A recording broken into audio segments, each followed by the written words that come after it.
आपकी मेज़बान सीमल हाशमी इस दुआ के साथ कि आपका आज का दिन अच्छे तरीके से गुजरे। और आज जुमा है, मौसम कैसा रहेगा सबसे पहले आपको ये बताएंगे टुडेज वेदर में।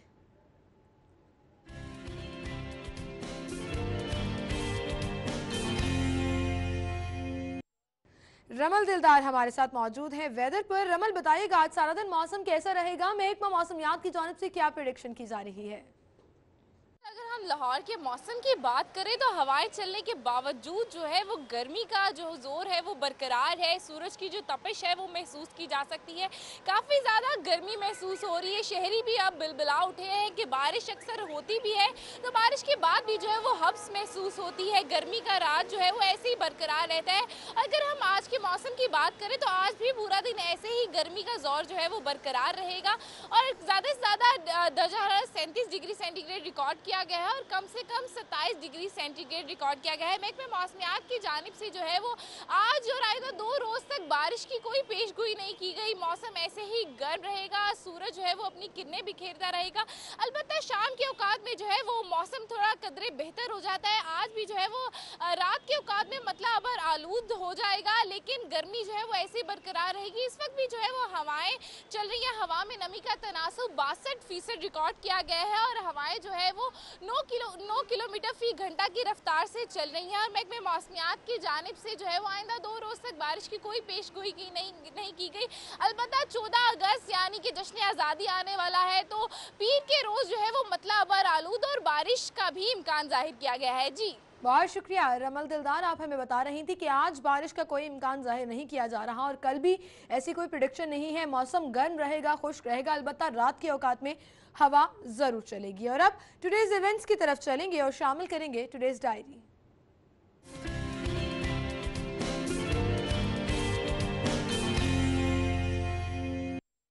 इवेंट होने जा रहा है जी प्लानेक्स अरफा सॉफ्टवेयर टेक्नोलॉजी पार्क में रोबोटिक्स प्लस एंड्रॉयड और गीक वीक सेलिब्रेट किया जा रहा है, जिसमें ये एक सेशन रखा गया है। खासतौर पर टाइमिंग है 12 बजे।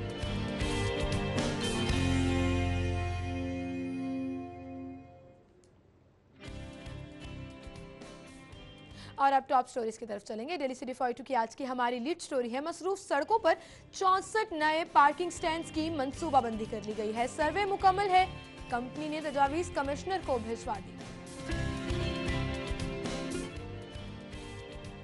साबिक वज़ीर आज़म नवाज शरीफ कल लाहौर पहुंचेंगे। रैली को सेफ सिटी कैमरों के जरिए मॉनिटर करने का फैसला।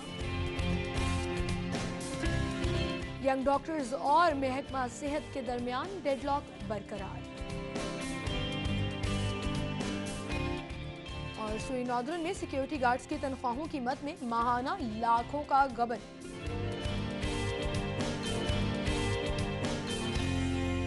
ये थी हमारी टॉप स्टोरीज, इनको हम डिस्कस करेंगे। स्टूडियो में हमारे साथ सिटी 42 के सीनियर रिपोर्टर्स इमरान यूनुस और दुर्र नयाब मौजूद हैं। अस्सलाम वालेकुम आप दोनों को, खुश आमदीद कहेंगे हम। और आज की हमारी लीड स्टोरी है जी पार्किंग स्टैंड्स के हवाले से। कल भी हम यही डिस्कस कर रहे थे। हाल रोड पे जो पार्किंग प्लाजा मंजूर किया गया है 5 मंजिला होगा और अब मसरूफ सड़कों पर 64 नए पार्किंग स्टैंड्स की मनसूबाबंदी जो है वो मुकम्मल कर ली गई है। जी इमरान यूनुस। सीमल देखें, गुज़िश्ता रोज़ भी हम यही डिस्कस कर रहे थे कि लाहौर शहर में सबसे बड़ा मसला जो है वो अब जो है वो पार्किंग का नज़र आ रहा है। उसकी वजह यह है कि पार्किंग प्लाजे तो पहले ही नहीं हैं और जहाँ पर ऑलरेडी पार्किंग एरियाज़ बने हुए हैं, पार्किंग स्टैंड बने हुए हैं, वहाँ पर भी इतनी जगह नहीं है कि लोग जो हैं वो अपनी बाइक्स या गाड़ियाँ जो हैं वो पार करें और मुख्तलिफ मसाइल का सामना जो है वो रहता है लोगों को। अच्छा, अब बात ये है कि आप बजाय आप पार्किंग प्लाज़ों को बनाने की बजाय अब दोबारा से जो शहर में तकरीबन कोई 250 के करीब पार्किंग स्टैंड पहले से मौजूद हैं, उसके बाद आप मज़ीद 64 पार्किंग स्टैंड्स बना रहे हैं अहम तरीन शाहराहों में। ये अहम तरीन शाहराहें जो मेंशन की गई हैं, इसमें जेल रोड है, माल रोड है, जोहर टाउन है, गुलबर्ग है, ये अहम एरियाज़ हैं।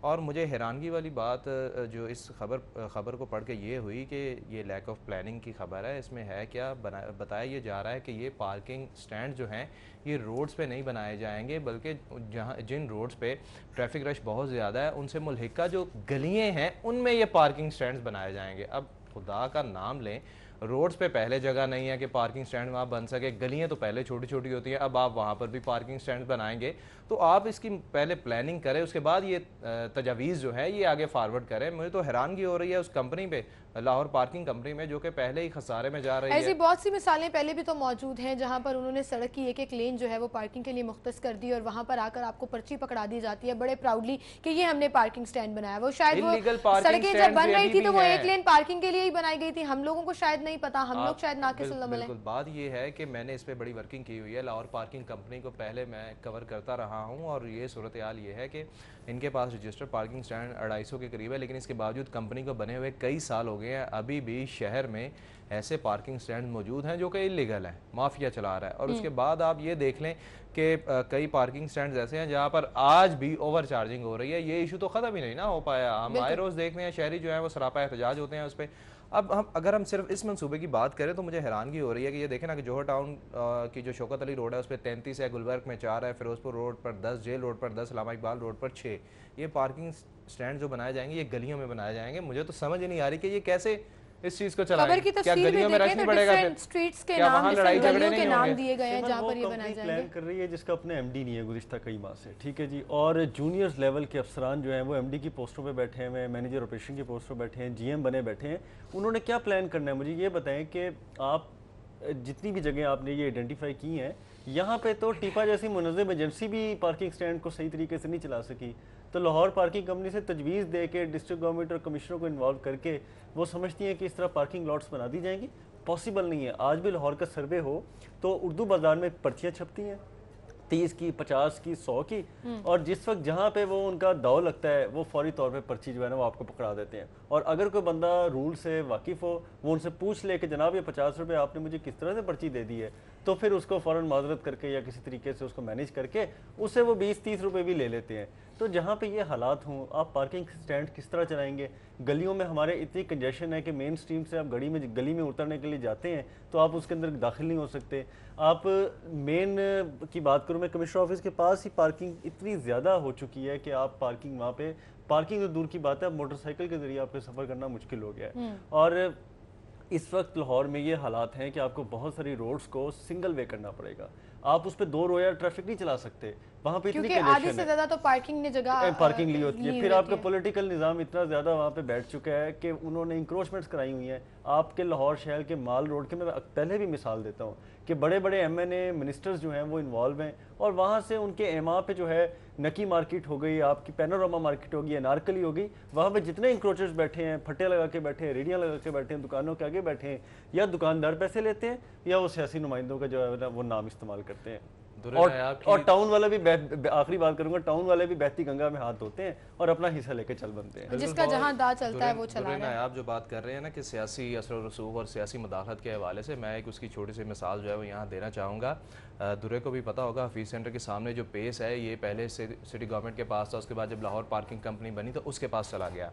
अच्छा, इसमें नॉर्मल जो लाहौर पार्किंग कंपनी के रेट्स हैं पार्किंग के वही हुआ करते थे, लेकिन मुझे बड़ी हैरानगी हुई है, कुछ रोज़ पहले मैं उस पेस में गया और आप यकीन जाने वहाँ 40 रुपये घंटा था, पर्ची वही लाहौर पार्किंग कंपनी की। मैंने पूछा भाई ये कौन सा सिस्टम? कहता जी ये इसकी अपनी पार्किंग है। तो मैंने कहा इस पर लाहौर पार्किंग कंपनी क्यों लिखा हुआ है भाई? कोई पूछने वाला ही नहीं है। ये इस वजह से एक बहुत बड़ी सियासी शख्सियत जो है वो उसमें इन्वॉल्व है। यही वजह है कि पेस की पार्किंग को कोई पूछने वाला नहीं है, जहाँ 40 रुपये और इस तरह की बेशुमार मिसालें शहर में मौजूद हैं। हालांकि हाई कोर्ट की जानिब से भी अहकामात आए कि जो फिक्स की गई है प्राइस उससे ज्यादा, इवन प्राइवेट प्लाजा जो है उससे ज्यादा पार्किंग फीस ले जरूर, लेकिन जो फिक्स है गवर्नमेंट के रेट्स हैं वो लेने के पाबंद हो। लेकिन नहीं जी, आप 50 रुपए घंटा 100 रुपए घंटा वहाँ पे अमूमी बात है, लोग देते हैं। आपके MM वाले रोड के हालात देख लें क्या बिल्कुल, यहाँ पर ऐसे बहुत बड़े बड़े मॉल्स हैं, स्टोर्स हैं जो 150 रुपए से 200 रुपए तक पर आवर पार्किंग वसूल कर रहे हैं। तो फिर इसका मतलब यही हुआ ना कि जिसका जहाँ पर दाव चल रहा है वो चला रहा है और कोई पूछने वाला नहीं है। ये मसला तब तक हल नहीं होगा जब लाहौर शहर में 1, 2, 3, 4, 5 नहीं बल्कि 30-40 पार्किंग प्लाजे ना बनाए जाएं और स्पेसिफाई कर दिया जाए कि उस पार्किंग स्टैंड में कोई भी, उस पार्किंग प्लाजे में कोई भी गाड़ी, कोई भी बाइक अगर दाखिल होगी तो वो पे करेगी। अब जिस तरह कल हम बात कर रहे थे हॉल रोड पे, तो एक ताजिर से गुज़िश्ता रात मेरी बात हुई, उसने मुझे यही कहा, कहता जी आप कल प्रोग्राम में बात कर रहे थे, ये बात तो 100% श्योर है कि जब वहाँ पार्किंग प्लाजा बनेगा तो वो हमारे लिए बन रहा है ना, हम क्यों पे करेंगे? मैंने कहा भाई 3500 बाइक्स जो है ना वो खड़ी होंगी। कि मैंने कहा उसमें से सारी तो आपकी होंगी, तो कहता भाई फिर ये गवर्नमेंट की जिम्मेदारी है, हम तो नहीं पे करेंगे। मतलब बात तो वही रह गई वही ना। बात आ गई ना कि लोगों में अवेयरनेस कितनी है और लोग इस चीज़ को किस तरह से एक्सेप्ट करते हैं। खैर अब देखो ये 64 इसका बिल्कुल, इसके हम बुनियादी जिम्मेदारी की बात करें तो उसका बुनियादी जिम्मेदार एलडी और डिस्ट्रिक्ट गवर्नमेंट है। वो ना ऐसा प्लान अप्रूव करें, वो ना ऐसी जगहों पे आपको पार्किंग प्लाजा और बड़ी रश वाले जो बिल्डिंग्स बनाने की इजाज़त दें, वो ना पे वो बिल्कुल प्लानिंग मसाइल खत्म होने के बजाय मसाइल बढ़ जाए। Coming back on the news, अभी तो सिर्फ सर्वे मुकम्मल हुआ है और कंपनी ने तजावीज़ जो है वो कमिश्नर को भिजवाई है। उसके बाद उसकी कंपनी की जिम्मेदारी फिजिबिलिटी देखी जाएगी और फिर देखा जाएगा कि काम कैसे होता है। मैं यहीं से बात का सिलसिला आगे बढ़ाऊंगी, लेकिन दूसरी जानिब नाज़रीन आपको बताएंगे NA 120 से पाकिस्तान तहरीक इंसाफ की उम्मीदवार डॉक्टर यास्मीन राशिद इस वक्त मीडिया से गुफ्तगू कर रही हैं। पोलिंग वाले दिन, उस दिन की आपने हिफाजत में आपका सबसे बड़ा हाथ होगा। मैं अपनी सारी पार्टी के मेंबरान की बहुत मशकूर हूँ कि आज सारे मेरे साथ जा रहे हैं, वहाँ हम पेपर सबमिट करेंगे। अभी तक हमें नहीं पता कि दूसरी तरफ से कौन आ रहा है, इसलिए ये सवाल पूछने की ज़रूरत नहीं है। ये मैं आपको बता दूं कि हमारी कैंपेन बहुत अच्छी चल रही है। सारी पार्टी जो है बिल्कुल एक शीशा पिलाई दीवार की तरह खड़ी है, यूनाइटेड है और इंशाल्लाह इस मर्तबा तहरीक इंसाफ ने मैदान मार लेना है इंशाल्लाह। बिल्कुल ठीक है, चलिए। पाकिस्तान तहरीक इंसाफ के रहनुमा और NA 120 से उनकी नामजद उम्मीदवार डॉक्टर यास्मीन राशिद मीडिया से गुफ्तगू कर रही थी। हम एक छोटी सी ब्रेक लेंगे, ब्रेक के बाद दोबारा हाजिर होंगे, हमारे साथ रहिएगा।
का सिलसिला हम आगे बढ़ाएंगे और अगली खबर की तरफ चलेंगे। साबिक वज़ीर-ए-आज़म नवाज शरीफ कल लाहौर पहुंचेंगे। रैली को सेफ सिटी कैमरों के जरिए मॉनिटर करने का फैसला भी कर लिया गया है और मुख्तलिफ तरीके से मुस्लिम लीग नून के कारकुनान जो हैं वो वेलकम करेंगे अपने कायद का। और कल भी रैली की सिक्योरिटी के लिए जो दूसरे रोज़ भी फुल ड्रेस रिहर्सल की गई है और कारकुनान काफ़ी पुरजोश भी नज़र आ रहे हैं लाहौर के। तो लाहौर कैसे इस्तकबाल करेगा, इस पर हम बात करेंगे।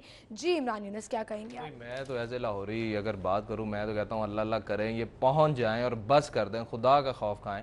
वैसे अगर अपोजिशन जो है वो कोई एक रोड ब्लॉक कर दे, एक चौक ब्लॉक कर दे, यहाँ इस्लामाबाद में कोई धरना दे दे, तो इनकी जान पे बन आती थी। तमाम इनकी साबिक वज़ीर-ए-आज़म या नवाज शरीफ की तमाम कैबिनेट जो है वो मीडिया पे आके बयान शुरू कर देती थी कि लोग तंग हो रहे हैं, लोग ये हो रहा है। मुझे बताएं, 2-3 दिन से ये लोग निकले हुए हैं, अभी तक यहाँ पहुँच नहीं पाए, तो रास्ते ब्लॉक हैं। उन लोगों से भी पूछें, उन लोगों जिनके घर हैं, जिनके कारोबार हैं, कारोबार आप ज़बरदस्ती बंद करवा रहे हैं। बहरहाल अगर बात करें कि लाहौर में जो इंतजाम हो रहे हैं, मुझे तो समझ नहीं लग रही भाई, ये अब तो सरकारी बंदे नहीं है ना, ये साबिक वज़ीर-ए-आज़म है और ये वो वज़ीर-ए-आज़म है जिन्हें अदालत आलिया ने नाअहल करार दिया। चलें भाई, फिर आप अगर इनको वेलकम कह रहे हैं तो पार्टी लेवल पे आप करें। आप सारी गवर्नमेंट मशीनरी जो है उनके इस्तकबाल पे लगा रहे हैं। वजह क्या है, क्या वजह है आपको?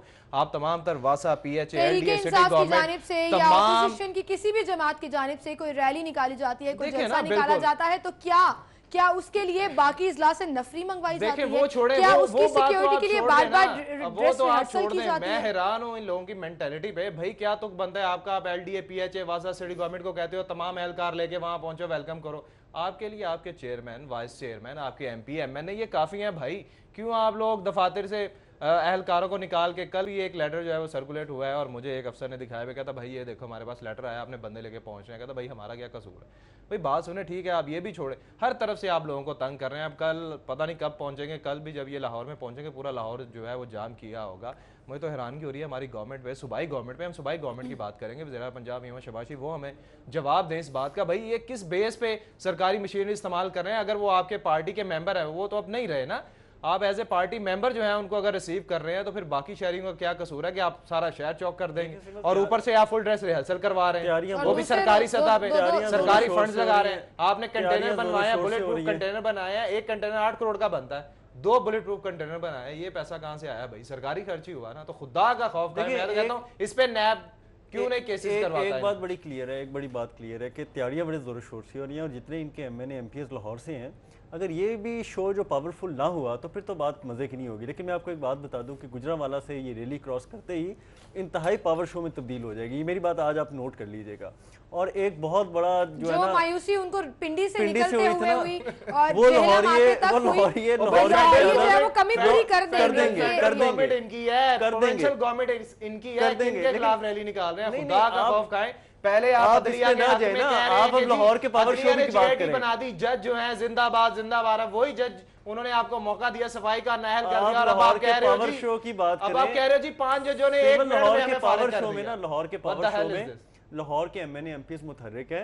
लाहौर के पावर शो की जो बात की जा रही है वो बड़ी एक हकीकत पसंदाना बात करनी चाहिए। हम सहाफ़ी हैं, हमें इसमें बिल्कुल इस तरह नहीं सोचना चाहिए क्या होने वाला है। लेकिन मैं आपको बात बता रहा हूँ, गुजरांवाला से लाहौर तक एंटर होते ही, जो कि मुतवक्के है कल शाम 4 बजे, गुजरांवाला एक बड़ा पावर शो होगा क्योंकि मुस्लिम लीग नून का गढ़ है वो। जब लाहौर में ये एंटर हो जाएंगे ना, आप काला शाह काकू से लेके, आप मेरी बात ही याद रखिएगा, ड्रोन उड़ाइएगा वहां पे। मैं इसकी बात इमरान की काउंटर नहीं कर रहा कि वो वासा से आते हैं, LD से आते हैं, PH से आते हैं, लेकिन पता नहीं कहां से अवाम आ जाएगी और वो अवाम जो है ना वो लाहौर तक भाई आप रोड ब्लॉक करेंगे, अवाम तो खड़ी होगी ना। जो गाड़ियों अगर ये हालात जो आप कह रहे रहे तो फिर कल रात तक तो वो नहीं पहुंचने वाले। वो लोग गाड़ियों में वहां फंसे हुए हैं, रश में, वो बाहर निकल के अगर ऐसे ऐसे इशारे कर रहे हैं तो वो यही लगेगा कि कह रहे हैं कि जी नवाज शरीफ जिंदाबाद, नवाज शरीफ जिंदाबाद। हकीकत में वो कुछ और कह रहे हैं। एक बात मैं बड़ी बात आपको रास्ता नहीं मिलेगा। एक बात मैं आपको बड़ी क्लियर बता दूं, इसको इस सारे पावर शो को बहुत थ्रेट है। एक बात मैं आपको बता दूं, बिल्कुल इसमें ये हकीकत से हट के हम बात करेंगे जी कि सब हालात बहुत अच्छे हैं, यहाँ पे बड़ी सारी बहारें करने वाली कोशिश कर रहे हैं। देखिए हालात खराब करने वाली कोशिश खराब है और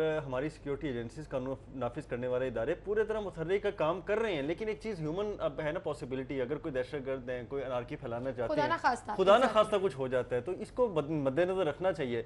लेकिन मेरा ख्याल है कि इस थ्रेट में भी अगर मियां नवाज शरीफ साहब निकल पड़े हैं और चल पड़े हैं, तो वो बनी गाला से उतरते हुए नहीं, वो बड़ी मुश्किल हुई। सियासी शहीद बनना चाह रहे हैं ना, अल्लाह माफ करे। देखिए हफ्ता भी नहीं हुआ ये जो ब्लास्ट हुआ है, थ्रेट दो इंसानी जानें ज़ाया हुई हैं, कई लोग जख्मी हैं। थ्रेट में इसके बावजूद आपको सिक्योरिटी रिस्क है, आप फिर भी आप ओपोजिशन निकले की बात हुए करते हैं, हैं अपनी जान को छोड़े जो आपके साथ सिक्योरिटी तो आपने फुल स्पीड में पकड़ी और आप आप इंडी से ओपोजिशन फौरन की बात जेलम करते पहुंच हैं, गए। थ्रेट से तो बड़े बड़े पहाड़ों से लोग नहीं उतरे, तो फिर मियां साहब तो फिर बुलेट प्रूफ कंटेनर में चल पड़े हैं।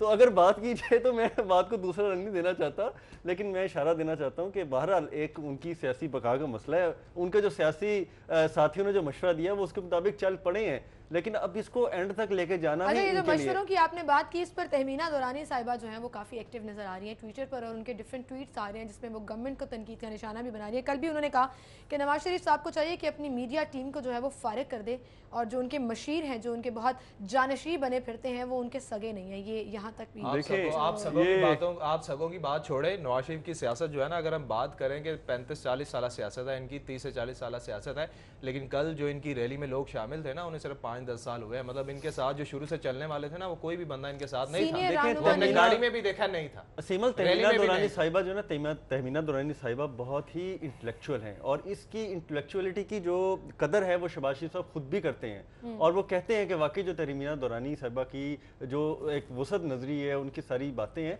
वो हकीकत पसंदाना है। और अगर वो बात कर रही है, बड़ी दानिशवरी वाली बात कर रही हैं, क्योंकि जिस तरह इमरान भी बात कर रहा है तनकीद की, उसने आगाज़ इस तरह से किया कि आपने पूरी पंजाब की मशीनरी को बाय हुक एंड क्रुक पाबंद कर दिया, पूरी मशीनरी अपना काम नहीं कर रही, पूरी मशीनरी जो है सिर्फ यहाँ पे लगी हुई है। और फिर एक और बड़ा अच्छा सवाल उठाया कि आपने जो दुकानें होटल्स बंद कर दिए हैं जीटी रोड पे, क्या मुआवजा हुकूमत अदा करेगी? वो जो उनकी 2 दिन की दिहाड़ी नहीं लगेगी, 3 दिन की नहीं लगेगी, तो और ये कहाँ से आएगा? इतना बड़ा इन्होंने ये नुकसान किया अपने रैली का, ये जो बंद करके रास्ते और दुकानें मार्केटें। मैं आपको ये बताऊं कि एक अहल बंदे को इतना देखने के लिए मजमा नहीं जमा होता जितना एक नाअहल बंदे को देखने के लिए जमा हो जाता है। तो आप उस मजमे को भी जमा कर सकते थे भाई। अब आप सही तजिया करना चाह रही हैं तो मैं आपको सही तजिया बताता हूँ कि आप वो भी करते तो अभी तक तो सीनियर जो रहनुमा है वो नजर नहीं आ रहे रैली में। अब जब कल ये लाहौर आएंगे, सो लाहौर से आपको लगता है कि भरपूर इस्तकबाल किया मेरा ख्याल है जी लाहौर में अच्छा और जितना ये दावा करते हैं कि लाहौर कला है और गढ़ है मुस्लिम लीग नून का, 13 MNAs जो है आपकी एक फोर्स है, पूरी लोकल बॉडी के तमाम जो नुमाइंदगान है, मजबूत फोर्स है पूरे पाकिस्तान में नून। तो आपको लगता है कि एक बड़ा पावर शो होगा, लोग बाहर निकलेंगे? मेरा बिल्कुल एक है कि अगर ये गुजरांवाला के बाद चल पड़ते हैं और गुजरांवाला में ये बेहतरीन अपना शो पावर दिखा देते हैं, तो उसके बाद मुरीद के कामों की से आगे काला शकाकू के बाद लाहौर की एंट्रेंस तक बहुत बड़ा पावर शो होगा, और उसके बाद अंदर तो जो लाहौर की एंट्रेंस पर हमेशा ट्रैफिक जैम होती है, कल भी रहेगी। आप अंदर की बात तो करें ना, नहर पे 2 गाड़ियां खड़ी हो जाए तो पूरी नहर ब्लॉक हो जाती है। वो तो हमारा लाहौर, लेकिन असल गेम लाहौर के पीछे से लाहौर के एंट्रेंस तक होगी। वहां पे देखना है कि आपका क्या रिस्पॉन्स है, आप कितनी गैदरिंग कर रहे हैं। लाहौर में तो 2 सड़कें ब्लॉक हो जाए तो पूरा लाहौर चौक हो जाता है, उसकी तो बात देखिए सिमल, हम दुआ मांगते हैं कि अल्लाह ताला करम करें कि ये खैर आफियत से यहाँ पहुँच जाए। अभी तक कोई ऐसा वाक़या जो है वो नहीं हुआ, और हम चाहते हैं कि अल्लाह ताला इस रैली को जो है अपनी हिफाजत में रखे और हमारे लाहौर को, हमारे लाहौरियों की जानों को, बल्कि पूरे पाकिस्तान को अपने हिफ्ज़-ए-ईमान में रखे।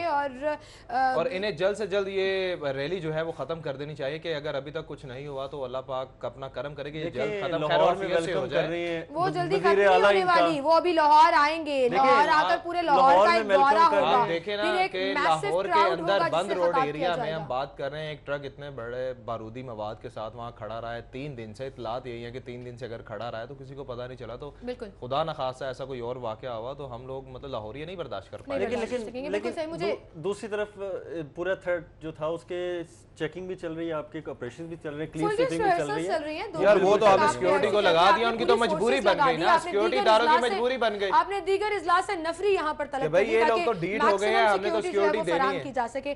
बिल्कुल सही कहा आपने। आगे बढ़ेंगे, आपको एक अहम खबर भी देते चले। हाई कोर्ट में मियां मोहम्मद नवाज शरीफ की तकारीर को चैलेंज कर दिया गया है। जीटी रोड पर साबिक वजीर आजम मियां मोहम्मद नवाज शरीफ की जानिब से जो तकारीर की गई है, लाहौर हाई कोर्ट में उसको चैलेंज कर दिया गया है। दरख्वास्त दायर की गई है।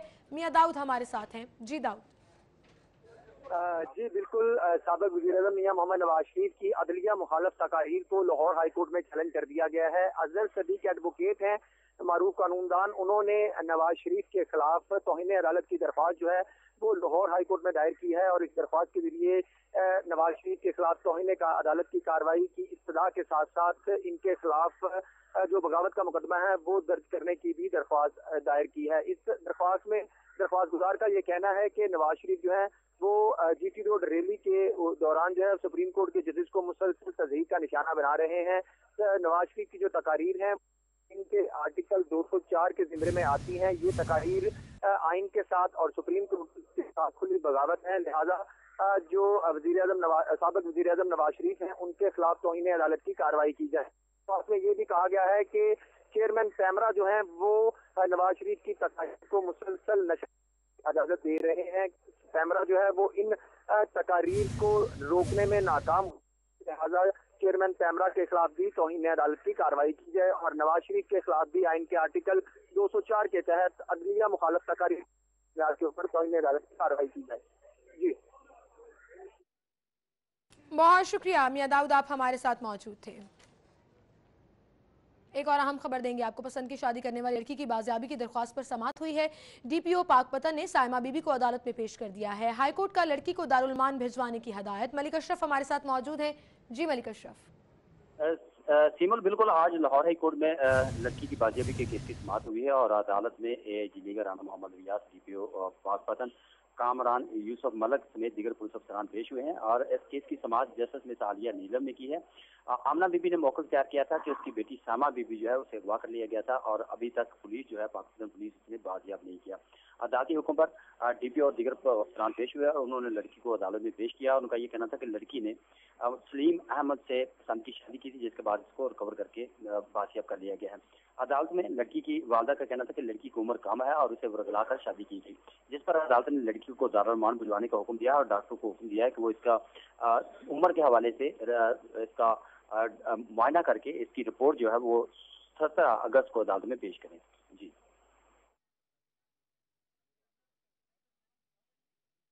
शुक्रिया मलिक अशरफ, आप हमारे साथ मौजूद थे। और यूनान की हुकूमत ने 25 पाकिस्तानियों को बेदखल कर दिया है। अहम खबर आपको दे रहे हैं। यूनान की हुकूमत की जानिब से 25 पाकिस्तानियों को बेदखल कर दिया गया है। लाहौर पहुंचने पर इमिग्रेशन हुकाम ने उन्हें गिरफ्तार कर लिया। नबील रजा मलिक हमारे साथ हैं। जी नबील। बिल्कुल, यूनान की हुकूमत की जानिब से 25 पाकिस्तानियों को यूनान से बेदखल कर दिया गया है। उनके बारे में बताया जा रहा है कि तमाम पाकिस्तानी ये गैर कानूनी तौर पर यूनान में रहायश पजीर थे, जबकि समुद्री रास्ते को अबूर करके यूरोप जाने की कोशिश कर रहे थे, लेकिन वो गिरफ्तार कर लिया गया। 3 माह तक इनको यूनान में कैद रखा गया और अब आज सुबह इनको यूनान से लाहौर डिपोर्ट कर लिया गया है। गैर कानूनी बॉर्डर क्रॉस करके यूनान से यूरोप जाने की जुर्म में जैसे ये लाहौर पहुंचे, इमिग्रेशन हुकाम ने इनको गिरफ्तार करके कैदियों की बस में डालकर जेल मुंतकिल कर दिया गया है, जिनके खिलाफ कानून के मुताबिक कार्रवाई अमल में लाई जाएगी। शुक्रिया नबील रजा मलिक, आप हमारे साथ मौजूद थे। जी हम गुफ्तगू का सिलसिला आगे बढ़ाएंगे और अगली खबर की तरफ चलेंगे। यंग डॉक्टर्स और महकमा सेहत के माबैन डेडलॉक बरकरार है। टाइम मेरे पास कम है, लेकिन मैं चाह रही थी कि ये खबर हम ज़रूर डिस्कस कर लें कि बहुत ही ज़्यादा हडर्मी का मुजाहरा किया जा रहा है डॉक्टर्स की जानिब से भी और इक्वली मैं कहूँगी महकमा सेहत की जानिब से भी। उनकी जानिब से मअतल किया जा रहा है, बरतरफ किया जा रहा है, ट्रांसफ़र की जा रही है। कल सदर जो सूबाई सदर हैं YDA के, उनका भी ट्रांसफ़र कर दिया गया।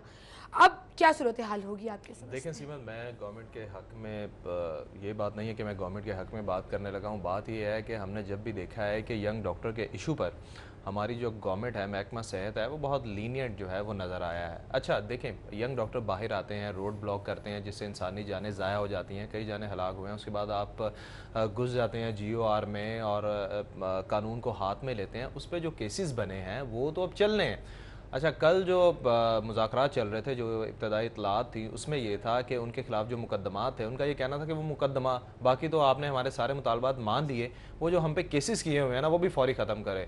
गवर्नमेंट ये कल कह रही थी कि ये केसेस इतनी जल्दी नहीं ख़त्म हो सकते, बाकायदा तौर पर एक प्रोसीजर होता है, उसके तहत ये केसेस चलते हैं, हम ख़त्म कर देंगे, लेकिन फौरी नहीं करेंगे। तो इस पर वो फिर अकड़ गए। अब बात ये है कि उस पर फिर गवर्नमेंट जो है, गवर्नमेंट पहले बहुत लीनियंट रही है इस मामले में, लेकिन अब अच्छा कर रही है, अगर इनके ट्रांसफर कर रही है। बात ये है कि यंग डॉक्टर जब बनी थी, यंग डॉक्टर एसोसिएशन जब बनी थी ना, वो एहतजाज के लिए नहीं बनी थी, मार कुटाई के लिए नहीं बनी थी, वो बनी थी मसाइल को हल करने के लिए। अब ये तो गुंडागर्दी पर उतर आए। अवाम की लाशों पे, अवाम की मुश्किलात पे क्या कभी किसी को इंसाफ मिला है?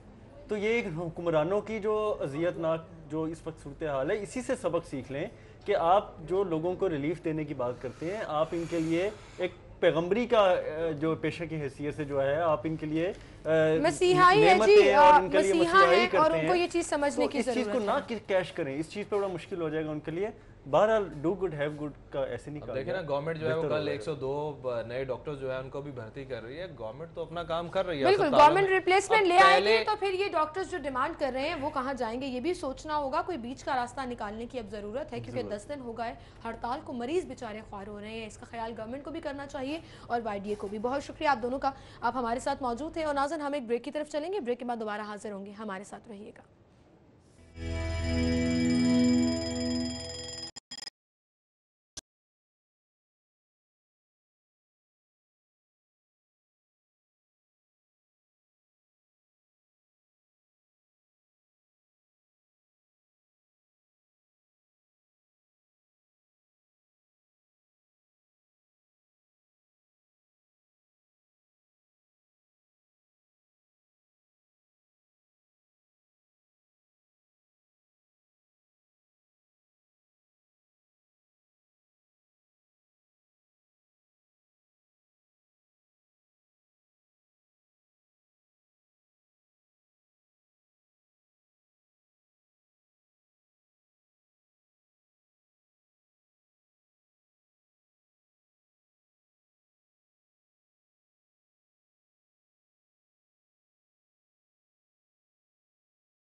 देखेंगे कि कहां कहां सेल लगी है ताकि आप अपने पैसे बचा सके। बचत बाजार।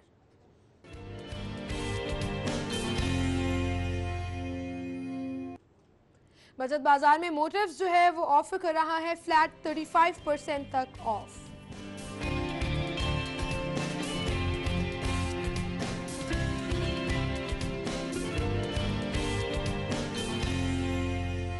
नेक्स्ट ब्रांड है डाइनर्स जो कि ऑफर कर रहा है फ्लैट 20% तक of.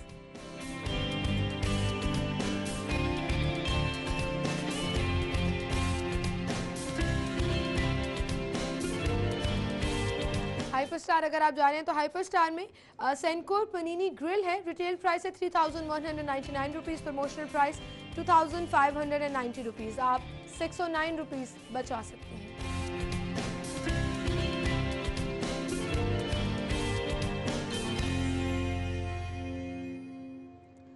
Nestle Nido 40 grow, retail price 780, promotional price 705। आप 75 रुपीज़ बचा सकते हैं।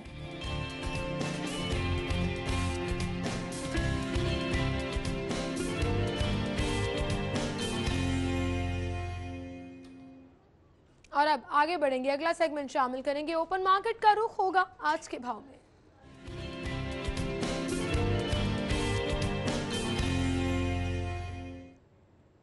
अरसलान मीर हमारे साथ मौजूद हैं। अरसलान बताइएगा, सब्जियां और फल किस कीमत पर मिल रहे हैं और सरकारी निर्खनामे पर अमल दरामद हो रही है नहीं? जी बिल्कुल, फलों और सब्जियों की कीमतों में उतार चढ़ाव बरकरार है। मैं इस वक्त मुगलपुरा कैरी शॉप में मौजूद हूँ। यहाँ पर भी रेट्स में काफ़ी डिफरेंस देखने को मिल रहा है। यहाँ पे दुकानदार अपना मनपसंद मुनाफा हासिल करने के लिए अपने मनपसंद कीमतों पर जो है फल और सब्जियाँ फ़रोख्त कर रहे हैं। अगर मैं रेट लिस्ट की बात करूँ तो मेरे हाथ में इस वक्त सरकारी नरखनामा है जिसके मुताबिक टमाटर 37 रुपये के हिसाब से फ़रोख्त किए जाने चाहिए, मगर यहाँ पे 50 रुपये फ़रोख्त किए जा रहे हैं। लहसुन 120 फ़रोख्त किया जाना चाहिए, यहाँ पर 140 रुपये फ़रोख्त किया जा रहा है। इसके साथ प्याज 25 रुपये फ़रोख्त किया जाना चाहिए, यहाँ पे 35 रुपये फ़रोख्त किया जा रहा है। पालक 17 रुपये फ़रोख्त की जानी चाहिए, यहाँ पे 35 रुपये फ़रोख्त की जा रही है। और अगर मैं फलों की बात करूँ तो उस फलों में भी इसी तरह का हिसाब किताब है। केला जो कि 65 रुपये के हिसाब से फ़रोख्त किया जाना चाहिए, यहाँ पर 90 रुपये के हिसाब से फ़रोख्त किया जा रहा है। सेब 90 रुपये के हिसाब से फ़रोख्त किया जाना चाहिए, यहाँ पे 120 रुपये के हिसाब से फ़रोख्त किया जा रहा है। आम अनवर टटोल जो कि 116 रुपये फ़रोख्त किया जाना चाहिए, यहाँ पर 125, और आम चौंसा 120 रुपये फ़रोख्त किया जाना चाहिए, यहाँ पे 135 रुपये फ़रोख्त किया जा रहा है। लोगों का कहना है कि अगर हुकूमत की तरफ से रेट लिस्ट की कोई मॉनिटरिंग नहीं की जानी चाहिए, नहीं की जा रही, तो क्या फ़ायदा सरकारी नरखनामे का कि लोगों को अभी भी महंगी कीमतों पर अशिया ख़रीदनी पड़ रही है। जी बहुत शुक्रिया अरसलान मीर, आप हमारे साथ मौजूद थे। अब आगे बढ़ेंगे ज़ैनत शॉप पर। नाज़रीन अगर आप जा रहे हैं तो बीफ जो है वो आपको मिलेगा 310 रुपये किलो और उसका बना हुआ कीमा 588 रुपये में।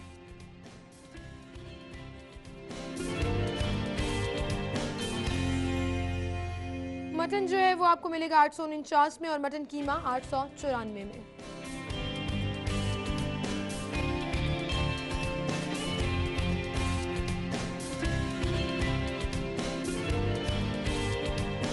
ग्रामीण रेट के मुताबिक जिंदा मुर्गी 125 रुपये किलो और उसका बना हुआ गोश्त 181 रुपये।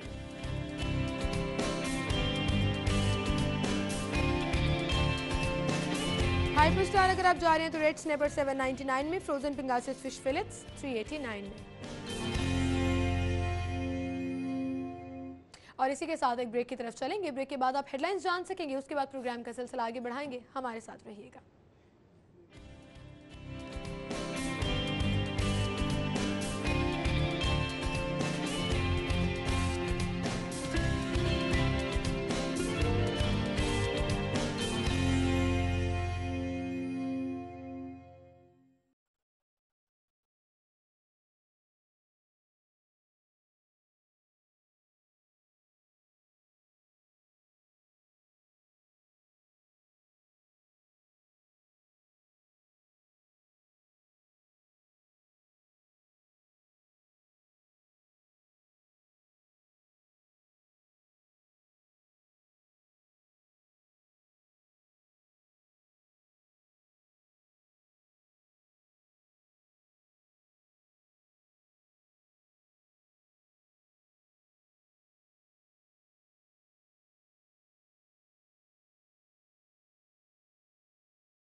NA 120 में सियासी पारा चढ़ने लगा। मुस्लिम लीग नून का कुलसूम नवाज को मैदान में उतारने का बड़ा फैसला।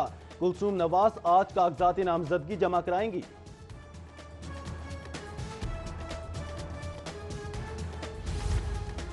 मुकाबले पर कोई भी आए मैदान PTI मारेगी। इंतखाबी मुहिम पर जोश तरीके से जारी है। NA 120 में PTI की उम्मीदवार यास्मीन राशिद की मीडिया से गुफ्तगू, पार्टी रहनुमाओं से मुशावरत भी की। साबिक वज़ीर आज़म की आमद के हवाले से मुतबादिल सिक्योरिटी प्लान फाइनल। 3 हेलीपैड्स तैयार कर लिए गए। सेफ सिटी अथॉरिटी के 120 कैमरों के जरिए रैली की मॉनिटरिंग होगी।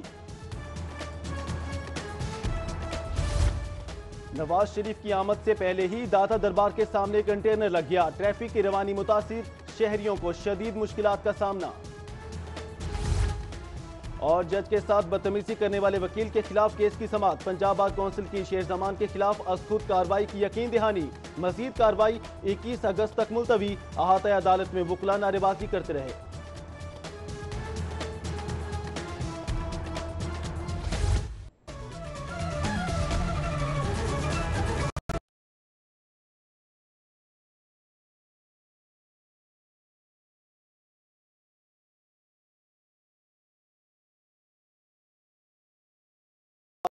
PTI की उम्मीदवार doctor Yasmin Rashid election commission में कागजात जमा करवाने पहुंच गई हैं और PTI कारकुनान की जानिब से उनका पुरतपाक इस्तकबाल किया गया है। ये मनासिर आप देख रहे हैं। NA 120 के ज़िमनी इलेक्शन के हवाले से PTI की उम्मीदवार doctor Yasmin Rashid election commission में कागजात नामजदगी जमा करवाने पहुंच गई हैं। ये मनासिर आप देख रहे हैं। इलेक्शन कमीशन के ये मनासिर हैं। PTI कारकुनान की जानिब से उनका पुरतपाक इस्तकबाल किया जा रहा है।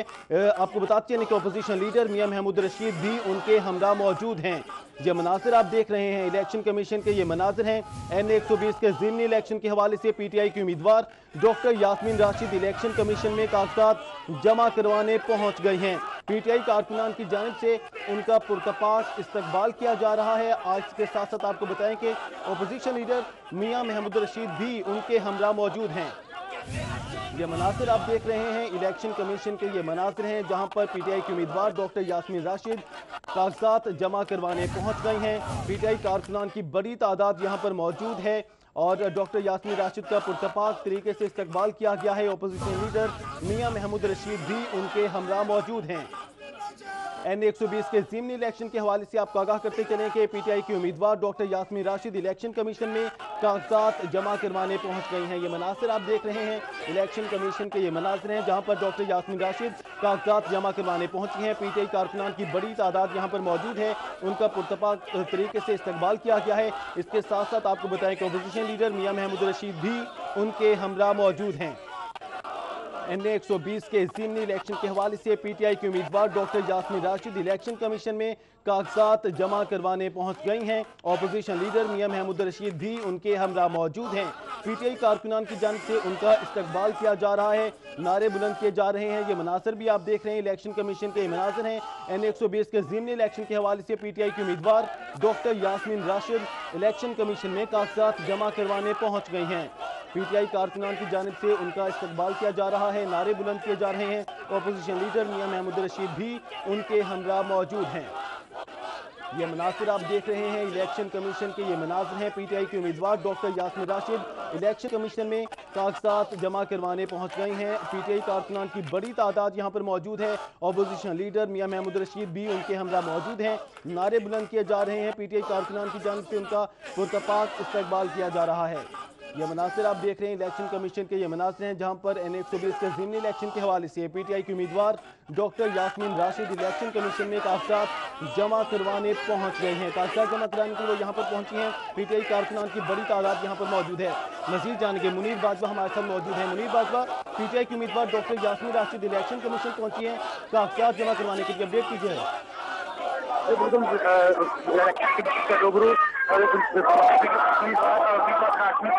ने 130 से दिल्ली इलेक्शन के लिए इलेक्शन कमीशन के दफ्तर में पहुंच चुकी है और अपने वो इलेक्शन कमीशन के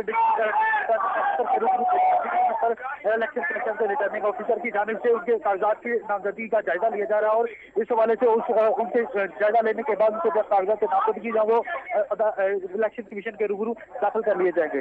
जी बहुत शुक्रिया मुनीर बाजवा, हमें तफसीलात से आगाह कर रहे थे। पीटीआई की उम्मीदवार doctor Yasmin Rashid election commission में कागजात जमा करवाने पहुंची हैं।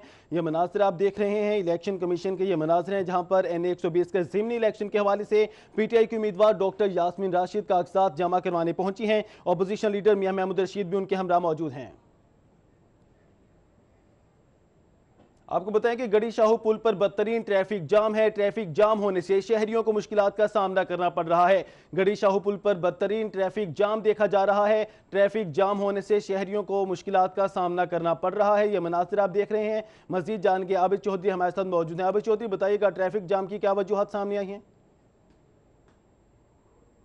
जी बिल्कुल, ये गढ़ी चौक का इलाका है जहाँ पर इस वक्त बदतरीन ट्रैफिक जैम है। ट्रैफिक जैम के बायस गाड़ियों की और मोटरसाइकिलों की लंबी कतारें लगी हैं, जिसके बाद शहरी को मुश्किलात का सामना करना पड़ा है। इस वजह से ट्रैफिक पुलिस का ये कहना है कि ज़ादी फ्लाईओवर को बंद करने के बाद तमाम ट्रैफिक जो कि शहर में दाखिल हो रही है और जो शाहजहाँ की जाने से तमाम ट्रैफिक आ रही है, उसको लारी अड्डा और स्टेशन समेत गढ़ी चौक के इलाकों में जो कि डाइवर्ट किया गया है, जिसके बायस ट्रैफिक का रश बढ़ा तो इस वक्त शदीद ट्रैफिक जैम हो गई है।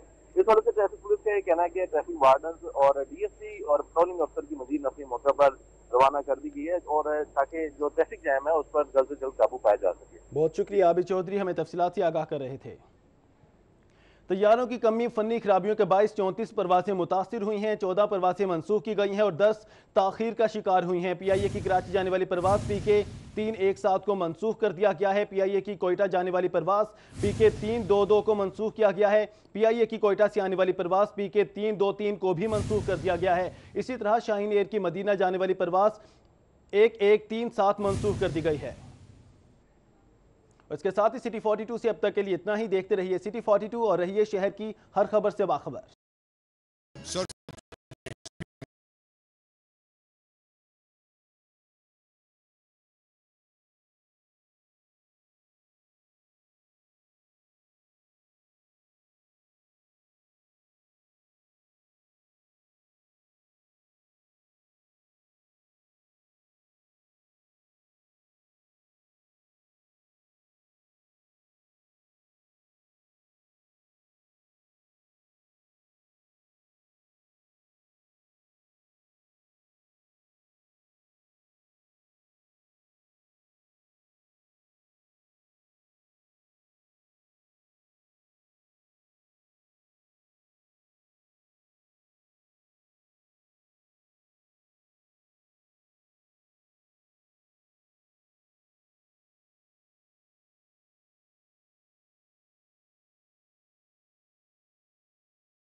खुशामदीद कहेंगे आपको स्टूडियो में। नाज़र, इस वक्त हमारे साथ स्टूडियो में पाकिस्तान तहरीक इंसाफ के रहनुमा एजाज चौधरी मौजूद हैं। उनसे हम बात करेंगे लाहौर की सियासत के हवाले से। NA-120 का बड़ा इलेक्शन आ रहा है, उस हवाले से तहरीक इंसाफ की तैयारियां क्या हैं और फिर नून लीग की जो आजकल एक्टिविटीज़ चल रही हैं उस पर उनका विजन क्या कहता है और उसको वो किस तरह से देखते हैं, इस पर बात होगी। अस्सलाम वालेकुम चौधरी साहब, क्या हाल चाल है? बहुत शुक्रिया चौधरी साहब आपकी तशरीफ आवरी का। आपका भी बहुत शुक्रिया। आजकल तो काफ़ी मसरूफ दिन गुजर रहे होंगे। जी, मेरा ख्याल है हम तो जब से सियासत में आए हैं, सियासत काम ही ऐसा है कि उसमें मसरूफियत बहुत ज़्यादा रहती है। और अभी जो आपके मौक़िफ़ की तायद भी हो गई और उसके बाद काफ़ी जश्न भी मनाया गया तहरीक इंसाफ की जानिब से। बिल्कुल, असल में हक और सच की आप ये बिल आखिर हमेशा सच्चाई जो है वो प्रिवेल करती है और सच्चाई की ही एक फतह होती है। वो मैं समझता हूँ कि हुई है और अभी मज़ीद जद्दोजहद की ज़रूरत है। कोई जश्न वगैरह तो नहीं, लेकिन अल्लाह का शुक्र अदा किया था हमने एक यानी कोई 24 घंटे के नोटिस पे जलसा करके। तो उससे आप ये अंदाज़ा लगा लें कि एक्सपोज होना शुरू हो गया पाकिस्तान का वो एलीट। उसमें सबसे पहले बारी पॉलिटिशियन की आई है जिन्होंने इस मुल्क को 70 साल के अंदर बहुत लूटा है। देखिए, मैं आपसे अर्ज़ करता हूँ, पाकिस्तान कोई गरीब मुल्क ना है न था, लेकिन आज हम दुनिया के जो वर्स्ट रेट किए जाते हैं लोग उनमें क्यों शामिल हो गए हैं?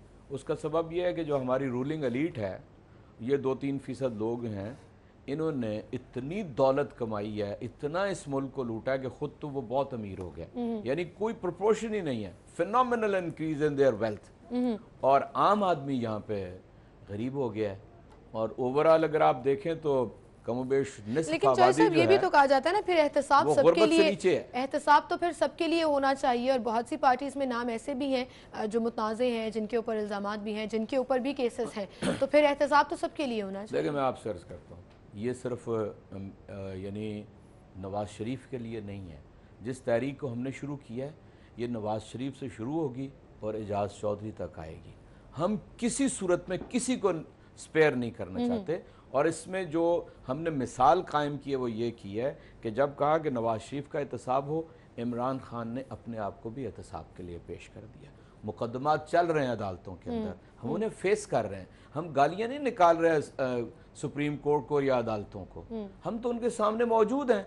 ये भी जब तक इन्हें अंदाज़ा था कि ये बड़ी शानदार सुप्रीम कोर्ट है, जब वो 2 जजेस वाला फैसला आया था जिन्होंने इन्हें कहा कि ये सादिक और अमीन नहीं है, कितने खुश थे और कहते थे सुप्रीम कोर्ट पे बड़ा हमें एतमाद है। अब वो 3 ने जब पूरी इंक्वायरी करा के सामने लेकर आए हैं तो कल रो रहे थे। यानी ही स्टार्टेड वीपिंग। आप अंदाज़ा करें, कोई इतनी बड़े स्टेचर का पॉलिटिकल लीडर हो तो वो रोता क्यों है?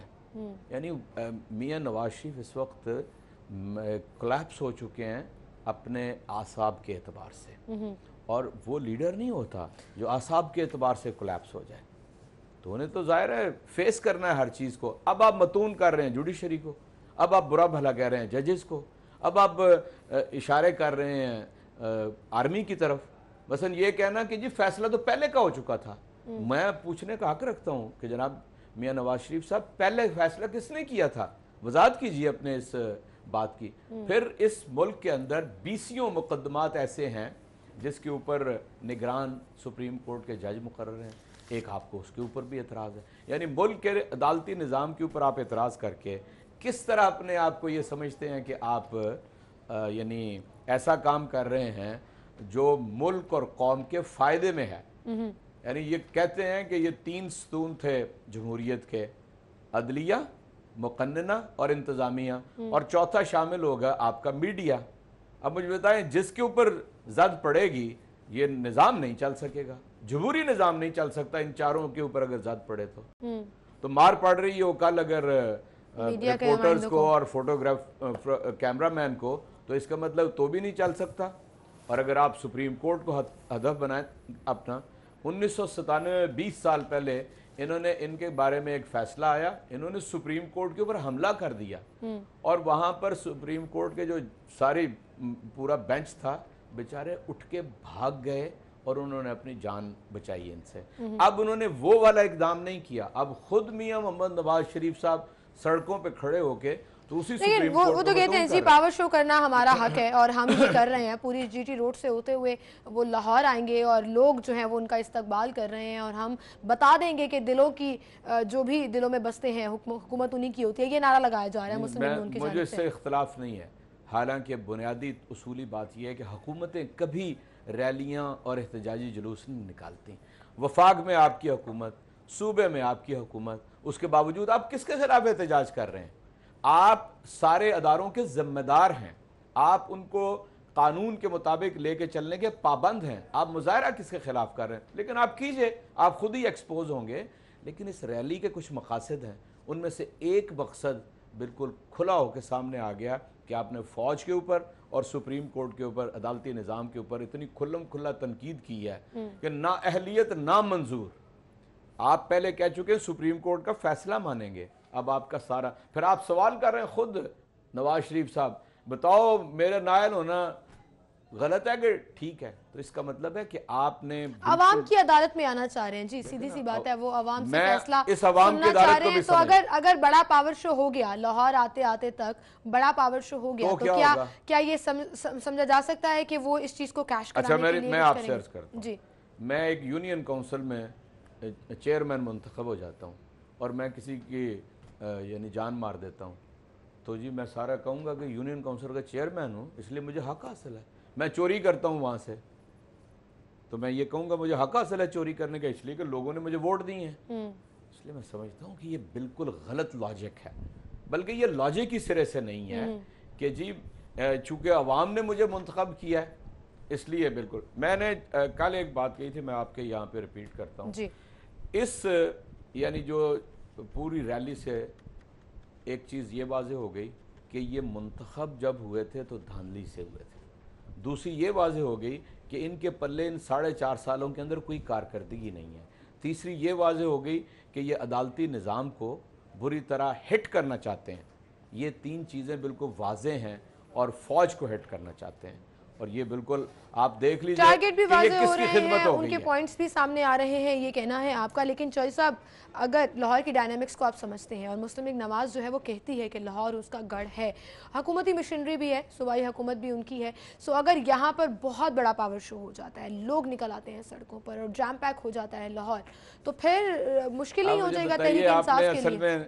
एक जो सबसे बड़ी बात थी, बड़े लतीफ़ अंदाज में कहा, हुकूमत भी उनकी है, मशीनरी, ये छोटी बात नहीं है, ये बहुत बड़ी बात है। यानी सारे सरकारी वसाइल इस रैली के अंदर झोंक दिए गए हैं, सारे सरकारी महकमे इस रैली के लिए तैयारियां कर रहे हैं। आपको मालूम है कि यानी जब मैं लाहौर का डिप्टी मेयर था जी, तो 22,000 सैनिटरी वर्कर थे और 7,000 माली थे। उस वक्त हुक्मरानों की जो जलसे जुलूस थे ना, ये बेचारे पूरे करते थे। इनका जो मेट होता है ना, उसको हुक्म था कि हाजिरी जो है जलसे में लगानी है। लाहौर में इतने बंदे इकट्ठा करना, बाकी ये कोई पॉपुलर वगैरह नहीं है लाहौर में। ये अभी तो गुज़िश्ता 1 साल पहले यहाँ पर बाई इलेक्शन हुआ है, सरदार एयाज सादिक बमुकाबला अलीम खान, और वो उसको तो माजरत के साथ चौधरी साहब दोनों तरफ से मैं ये कहूँगी कि उसको मैं इलेक्शन नहीं समझती, वो तो एक पैसों का गेम था जो दोनों तरफ से बेशुमार बहाया गया। आखिर उसमें वोट तो पड़े ना। मैं इस फैक्टर को मैं यानी समझता हूँ ये अच्छा नहीं है। मैं आपके सामने कह रहा हूँ कि ये पैसों का बेदरेग इस्तेमाल हो, लेकिन ये 1200 वोट के फर्क से हुकूमत, सिटिंग गवर्नमेंट जो है, अगर इलेक्शन जीते तो वो जीते हैं कि हारे हैं। हम टफ कंपटीशन तो था, नो टफ कंपटीशन तो था, they lost it, I tell you. क्यों? जब 2013 का इंतखाब हुआ था तो जी 20 फर्क ज्यादा था, तो फर्क कम हो गया। Who lost? Government lost. सरदार एयाज।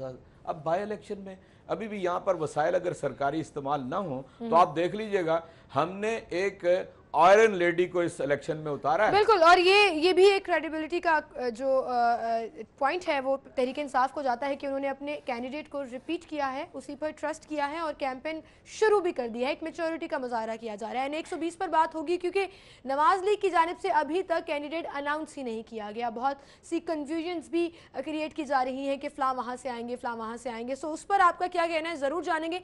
एक छोटी सी ब्रेक लेते हैं नाज़रीन, मैं ब्रेक की तरफ जाऊँगी, आप हेल्थ टिप जानिएगा और उसके बाद ब्रेक लीजिएगा, फिर दोबारा हाजिर होंगे हमारे साथ।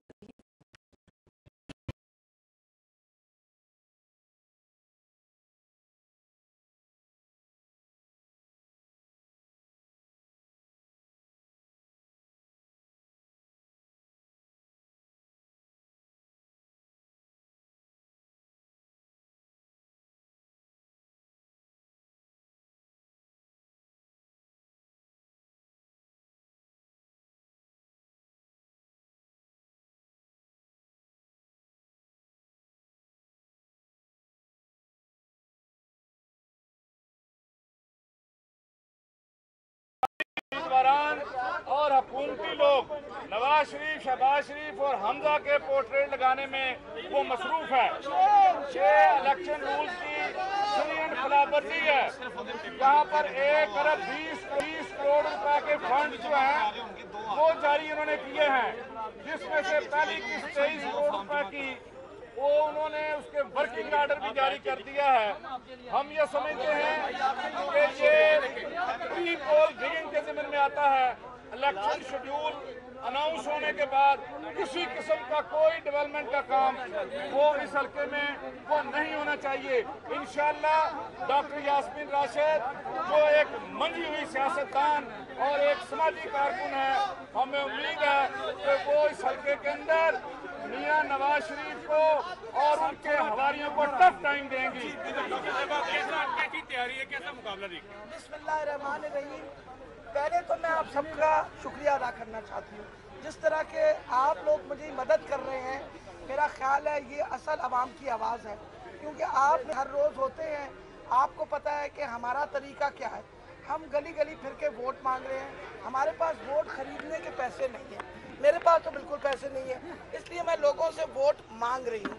आज मैंने अपने कागज़ यहाँ जमा करवाए हैं। 2 चीज़ें मैं आपको बताना चाहती हूँ जो बहुत अहम है। कल भी इस बात को मैंने दोहराया था।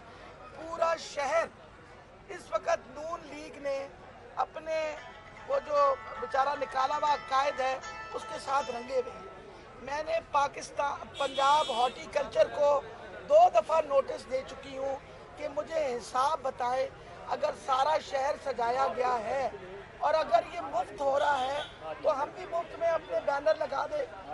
क्योंकि जब हम बैनर के लिए बात करते हैं तो वो कहते हैं पहले इजाज़त ले, इजाज़त लेने के बाद आप इसकी फीस दे, फीस देने के बाद आपको बताएंगे कितने दिनों के लिए आपने इसको आवेदन करना है। पिछले 1 हफ्ते से आपकी आंखों के सामने पूरे शहर में लगे हुए हैं। इसका मतलब पंजाब हॉर्टिकल्चर ने बहुत सारे पैसे कमाए हैं। मेरा हक बनता है, मैं टैक्स पेयर हूँ और यहाँ कंटेंडर हूँ, यहाँ से कंटेस्ट कर रही हूँ। इन्होंने प्री पोल रिगिंग करके इन्होंने सारा पूरा भर दिया वो शहर। मैं बताना चाहती हूँ नवाज शरीफ साहब को, आप एक रैली नहीं 2-4 निकालें, एक बीबी नहीं 3-4 भेजें। इंशाअल्लाह तहरीके इंसाफ वाले आपके साथ ये इलेक्शन लड़ने को बिल्कुल शीशा पिलाई दीवार की तरह। अच्छा मैडम ये बताइए,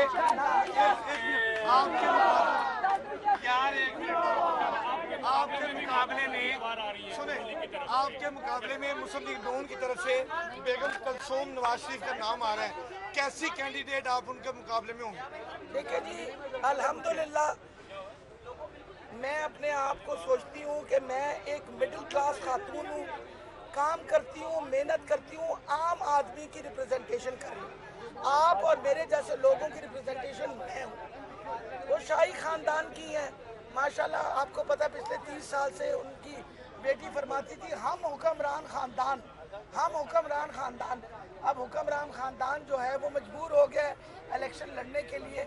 मैं उनसे कहना चाहती हूँ कि इलेक्शन लड़े, मेहरबानी करके इलेक्शन लड़े, एक लेवल प्लेइंग फील्ड दें। आप बिल्कुल हुकूमत की मशीनरी मत इस्तेमाल करें, आप हुकूमत की सहूलतें मस्त इस्तेमाल करें। कुछ बंदा शर्म ही करता है। मैं एक आम खातून हूँ, आप मेरे खिलाफ इतनी तैयारियाँ कर रहे हैं, आके वोट मांगने की तैयारी करें ताकि लोगों को एहसास हो कि वोट कितनी मुकद्दस है। वोट एक मुकद्दस अमानत है। ये वोट जो है ना, ये हर अपना जो कैंडिडेट है उसको गली गली फिर के मांगना चाहिए। आप तो मैं तो 8 दिन से फिर रही हूँ हल्के में, कोई नून लीग वाला नहीं नजर आ रहा है। इसका मतलब है कि PhD जो उन्होंने धांधली में की हुई है उसकी कोई तैयारी करी होगी, वरना तो मैं गली गली फिर रही हूँ तो वो क्यों नहीं गली गली फिर रहे। लेकिन मैं बताती चली जाऊँ, आपका हर तरीका धांधली का इंशाअल्लाह हम नाकाम करेंगे। मेरे वोटर जो हैं अपनी एक वोट जो है उसकी हिफाजत करेंगे। आपका धांधली का प्रोग्राम नहीं चलेगा।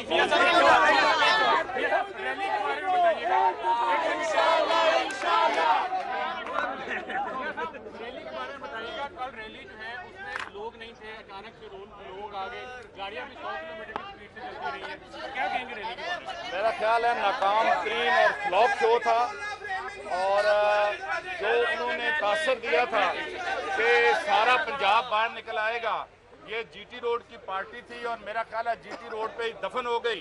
जीटी रोड में वो लाखों लोग नहीं निकले, हजारों लोग भी बड़ी मुश्किल से इकट्ठे हुए। ये लम्हा फिक्रिया है हुक्मरान खानदान के लिए और बिलखसूस नवाज शरीफ के लिए कि सेंट्रल पंजाब के लोगों ने ये बात साबित कर दी है कि वो नाअहल साबिक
इंसाफ के सीनियर रहनुमा एजाज चौधरी हमारे साथ स्टूडियो में मौजूद हैं। NA 120 पर हम बात करने जा रहे थे। चौधरी साहब, बाकायदा आपकी तो कैंपेन भी शुरू हो चुकी है आप लोगों की तरफ से, और डॉक्टर यास्मीन राशिद जो है वो घर घर जाकर वोट भी मांग रही हैं। आज अभी उन्होंने कागजात नामजदगी भी जमा कराया और मीडिया से बात भी कर रही थी, जो आप देख रहे थे। क्या कहेंगे आप, कैसी तैयारियां हैं तहरीक इंसाफ की? पहले तो मैं आपको थोड़ा सा डॉक्टर यास्मीन राशिद साहिबा के बारे में बता दूँ। डॉक्टर साहिबा एक मिडिल क्लास पढ़ी लिखी, she is a professional gynaecologist और इसके अलावा वो फुल प्रोफेसर हैं और डॉक्टर हैं।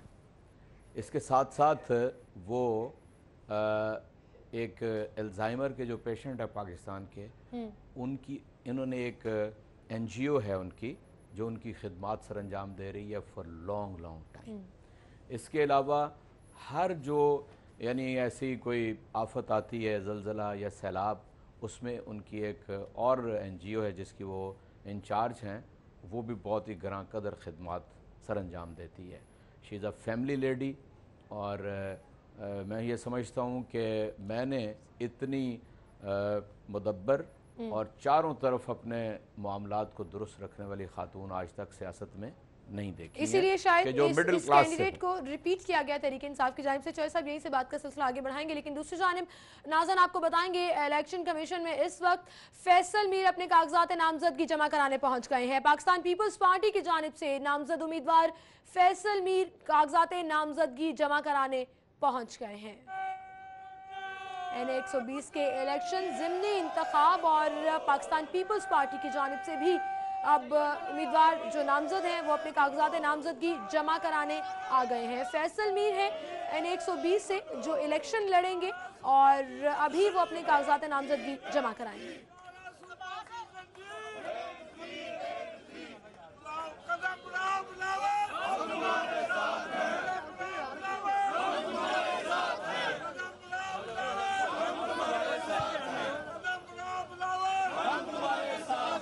आगे आओ भाई, आप आगे आओ।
बाजवा हमारे साथ मौजूद हैं, उनसे हम जानेंगे। जी मुनीर बाजवा, बताइएगा, पाकिस्तान तहरीक इंसाफ की डॉक्टर यासीन राशिद की जानिब से कागजात नामजदगी जमा कराए गए हैं और अब पाकिस्तान पीपल्स पार्टी के नामजद उम्मीदवार फैसल मीर भी पहुंच गए हैं। बताइएगा इस हवाले से।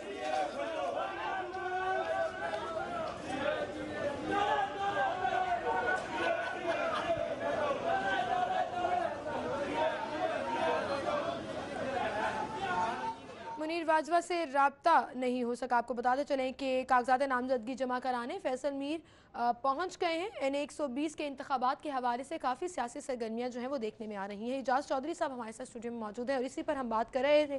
चौधरी साहब, बीच में ज़ाहिर है लाइव दिखाना भी बहुत ज़रूरी होता है, लेकिन इस इंतखाब को, ये जो ज़िमनी इंतखाबात होने जा रहे हैं, इसको आप कैसे देखते हैं? देखिए, पहले तो इसका एक पॉलिटिकल नैरेटिव है कि ये इलेक्शन हो क्यों रहा है। इलेक्शन हम 120 के अवाम से ये गुजारिश करना चाहते हैं, इलेक्शन इसलिए हो रहा है कि जिस फ़र्द को यहाँ से आपने मुंतखब किया था या धांधली से मुंतखब हुआ था, वो फ़र्द सुप्रीम कोर्ट ने नाअहल करा दे दिया है।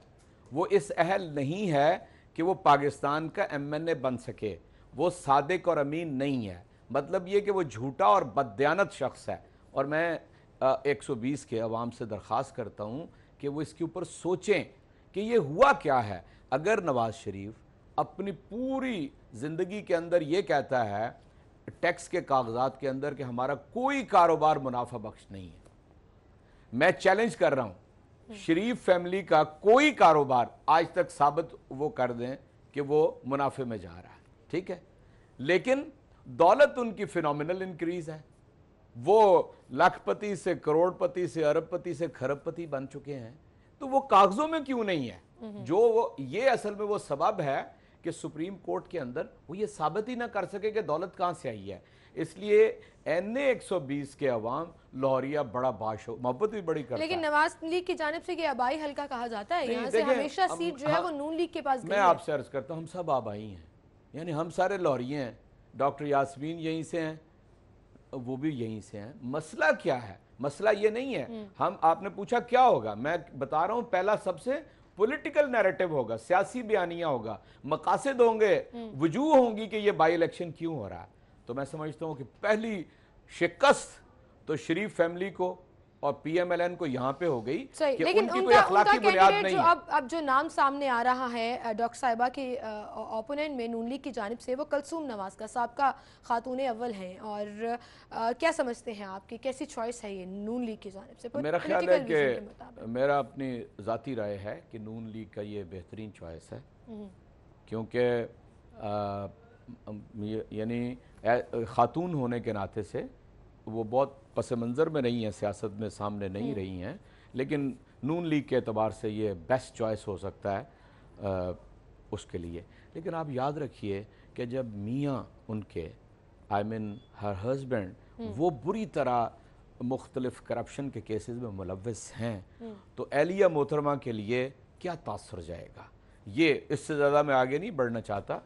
और क्योंकि बहरहाल चाहे हमारी हों मुखालिफ हों, लेकिन एक हमारे माशरे के अंदर ख़वातीन का एक एहतराम और उनके बारे में बात करते हुए इसका हम ख्याल रखते हैं। तो मैं नहीं समझता कि डॉक्टर यास्मीन जो हैं उनसे कम है किसी तरह भी।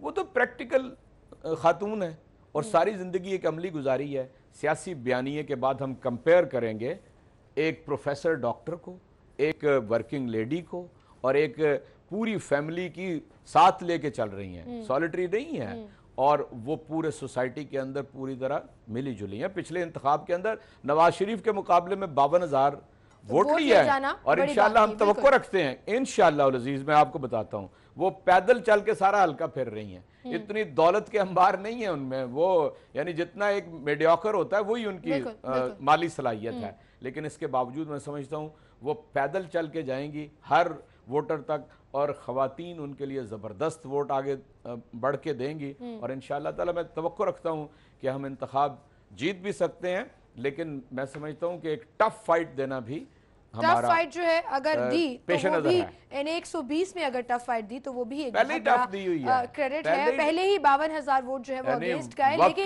लेकिन नवाज की जानिब से भी आप ये नवाज लीग की जानिब से भी आप सोचिएगा कि ये जो है वो कम फाइट नहीं होगी और वो अपनी जान लगा देंगे, क्योंकि ये उनका हल्का है और किसी तौर भी वो हल्का अपने हाथ से नहीं जाने देंगे। सो एजाज साहब, हमेशा जब भी ज़िमनी इंतखाबात होते हैं या कोई भी इंतखाबात होते हैं तो तहरीक इंसाफ की जानिब से एक नारा लगाया जाता है धांधली का।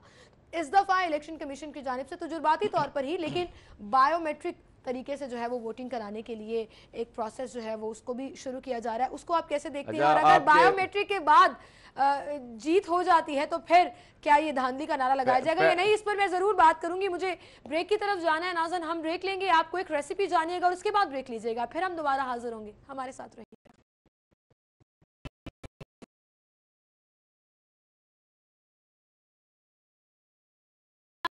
दो अदद नमक हस्ब ज़रूरत, घी 3 बड़े चम्मच, सोया सॉस 2 बड़े चम्मच। तरकीब: गोश्त में सोया सॉस, नमक, मिर्च और प्याज मिला दें। तेल फ्राई पैन में गरम करें और गोश्त डाल दें। 25 मिनट फ्राई करने के बाद उतार लें। अगर गोश्त मज़ीद कच्चा लगे तो मज़ीद फ्राई करें। लजीज मटन फ्राई बिल्कुल तैयार है।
सब्सक्राइब कर सकते हैं। बॉटम राइट बटन पर क्लिक कीजिए एंड स्टे ट्यून्ड। शहर भर की खबरें, हर वाकया, हर खबर है हमारे लिए अहम, मगर आपकी मदद के बगैर मुमकिन नहीं लाहौर का सबसे मकबूल और मुस्तैद चैनल बनना।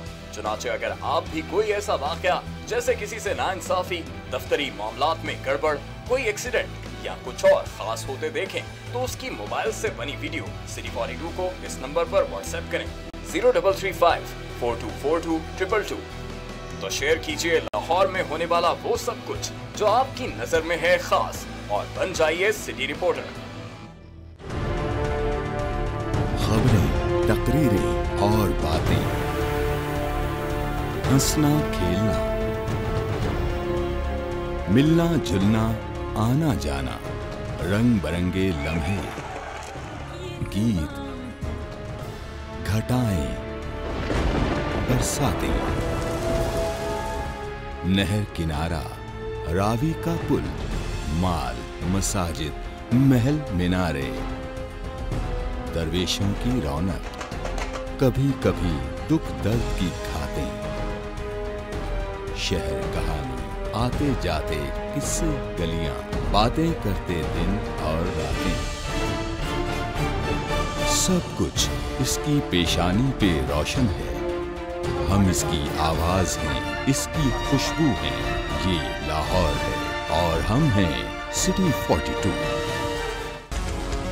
लाहौर से हमारा रिश्ता हुआ मजबूत से मजबूत तर, जब हमने किए शहर के मसाइल उजागर। बरस हाँ बरस से हम हैं लाहौर की आवाज। सियासी सरगर्मियां हो या ब्यूरोक्रेसी का अहवाल, हुक्काम बाला की लापरवाही हो या इंतजामिया की फुर्तियां, हमने रखी जराइम और अमने आमा पर गहरी नजर। हमने की हुकूमत के हर अच्छे इकदाम, हर तरक्याती काम की मुकम्मल अक्कासी। हमने रखा लाहौर की सेहत और सफाई का ख्याल। हमने की ट्रैफिक मसाइल की निशानदेही। हमने दिखाया तजावुजात माफिया का असल चेहरा।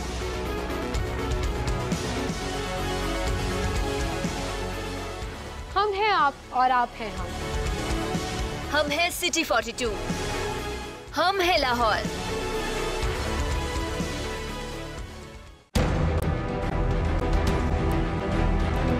जो सोचता है वो सवाल करता है, जवाब कहीं ना मिले तो बढ़ती है उलझन। क्या है हमारे तलबा की उलझन, उनके जहनों में सवालात क्या हैं?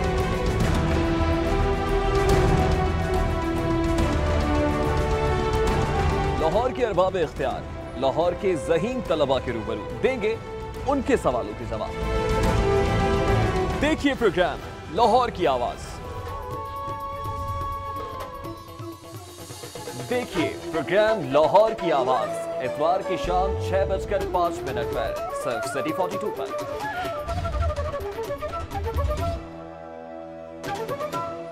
सेहत का ख्याल ना रखा जाए तो ख्याल की सेहत बिगड़ जाती है।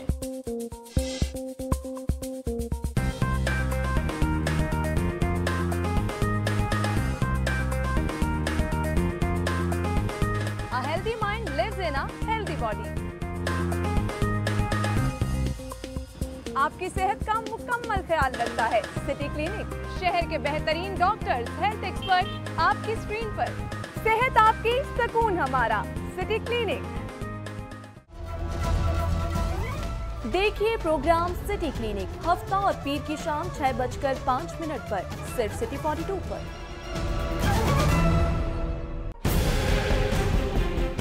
सिस्टम जो है उसे आज नाफिज किया गया है। क्या आप इस सिस्टम के होते हुए बल्दियाती जो नुमाइंदे हैं वो प्रॉपर तरीके से परफॉर्म कर पाएंगे? तमाम इख्तियारात का मंबा है ड्राइविंग, इसका चाहे रिमोट ऑन कर दे, इसका चाहे ऑफ कर दे। लाहौर के 1.5 करोड़ आबादी का जो इलेक्टेड मेयर है उसकी एपेलेंट अथॉरिटी कमिश्नर है। तो डूब मरने का मुकाम है। पर डे जो हलाकतें हो रही हैं इस वक्त अस्पतालों में वो 40 से 50 के करीब है। इसका मतलब ये है कि आपके पास कैपेबिलिटी नहीं है कि आप उन मरीजों को ट्रांसफर कर सकें। एक बेड के ऊपर 2 और 3 मरीज बैठे हुए। कोऑर्डिनेशन है ही नहीं गवर्नमेंट की और हॉस्पिटल्स के दरमियान। It is not, it is indifferent attitude. Unsolicited bid होती है, ये बिन मांगे जो मिल जाए, इसका लफ्ज़ी तर्जुमा। अच्छा तो नहीं अनसॉलिसिटेड हम कह सकते। देखिए प्रोग्राम न्यूज नाइट पीर से जुमेरात रात 8:05 पे सिर्फ सिटी 42 पर।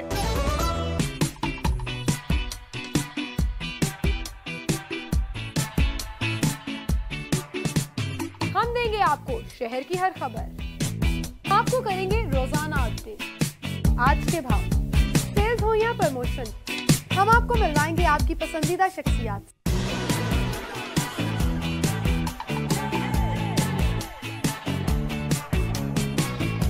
अदब, फैशन, शोबिज़ और सियासत, सब कुछ मिलेगा आपको एक ही प्रोग्राम। लाहौर के बारे में सब कुछ जानिए, आपका मेरा साथ होगा पीर से हफ्ता, रोजाना सुबह सिटी एट 10 में।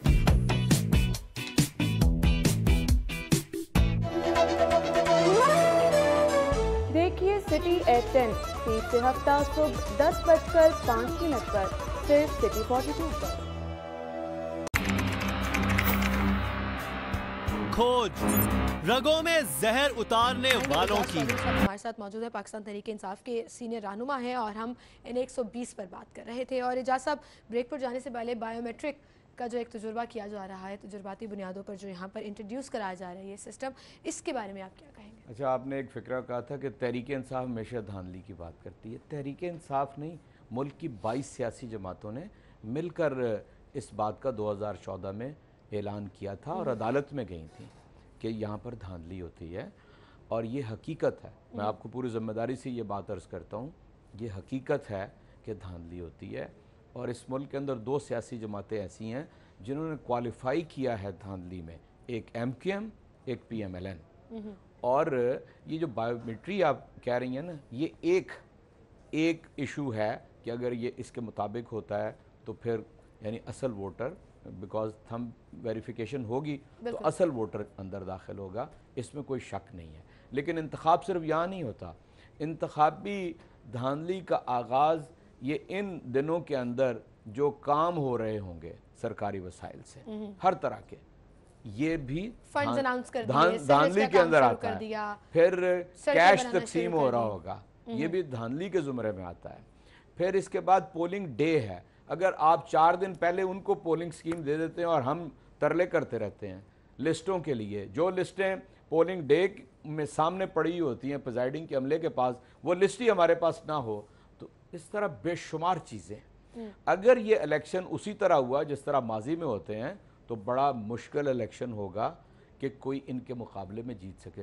ज़रा आज़ाद इलेक्शन करा दें, हाथ छोड़ दें और आप देखें इसका नतीजा क्या निकलता है।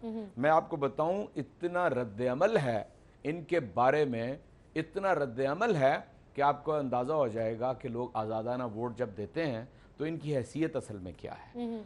और मैं ये समझझता हूँ कि तहरीक इंसाफ इंशाअल्लाह पूरी इसकी प्लानिंग कर रही है। लेकिन तो साहब ये कहना गलत नहीं होगा कि बिल्कुल ही सपोर्ट नहीं है। नवाज लीग के साथ आवाम तो बहरहाल खड़ी है ना, ये तो मैंने नहीं कहा, सपोर्टर्स तो उनके मौजूद हैं, ये तो मैंने नहीं कहा जी। मैंने जो बात की है वो ये की है कि ये जो एज होता है ना जीतने का, ये बहुत यानी काफ़ी होता है रिगिंग के लिए कि वो उतने वोटों का एहतमाम वहाँ से कर लें फ्रॉम नोवेयर, तो जाहिर है वो जीत जाएंगे।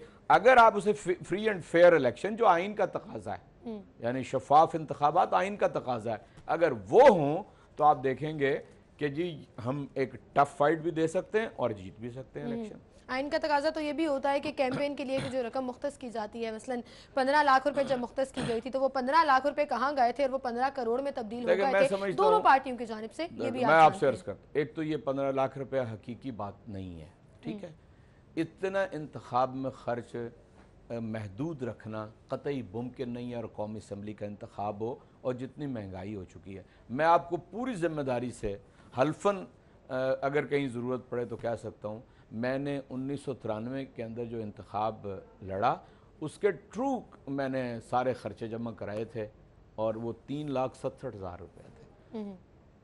लेकिन अब ये कैसे मुमकिन है कि तो आप 3 लाख में सोच भी नहीं सकते सवाल कि ही आप इलेक्शन लड़ें। आप एक यानी वार्ड का इलेक्शन नहीं लड़ सकते। एक आम आदमी के लिए इलेक्शन लड़ना जो है वो मुश्किल इसलिए हो मैं गया है। कंपैरिजन कर सकता हूं कि डॉक्टर यास्मीन राशिद वर्सेस अगर कलसूम साहिबा हैं, तो डॉक्टर यास्मीन राशिद जेन्युइनली अपनी पॉकेट को देखकर इंतखाब में जाएंगी और उतना ही पैसा इस्तेमाल करेंगी। दूसरी तरफ तो लामहदूद वसाइल हैं, उनका तो असल अलबिया यही है कि उनके पास इतनी ब्लैक मनी है, इतनी चोरी का पैसा है कि जो वो चाहें वो कर सकते हैं। बिल्कुल सही।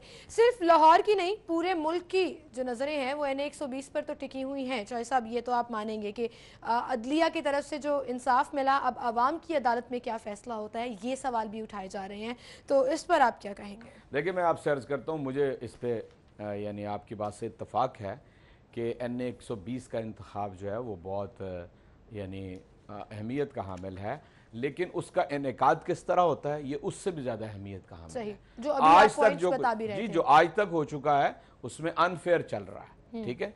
और अगर ये फेयरली होता है तो इंशाअल्लाह ताला हम तो यानी ना भी फेयरली हो तो इंतखाब के नतीजे को इसी तरह कबूल करेंगे और साथ वो लिस्ट दे देंगे कि जिस जो मैल प्रैक्टिसेस हुई हैं लिस्ट दे देंगे। लेकिन आपको बताऊं, मकासद और आपका बयानिया उसमें हम जीत चुके हैं, ये शिकस्त खुर्दा है। ये अब सुप्रीम कोर्ट को गालियां दे रहे हैं, ये फौज को मतून कर रहे हैं। और ये साहब, कल तो मियाँ साहब आ रहे हैं, उसके बाद देखा जाएगा कि यहाँ पर किस तरह से लाहौर उनको ट्रीट करता है। और फिर 17 सितंबर भी दूर नहीं है जब इंतखाब का दिन होगा, और उसमें भी देखा जाएगा कि क्या नताइज जो है वो सामने आते हैं। बहुत शुक्रिया आपकी तशरीफ आवरी के लिए। इसी के साथ नाज़रीन आपसे भी इजाज़त चाहेंगे, इंशाल्लाह कल मुलाकात होगी। अपना ख्याल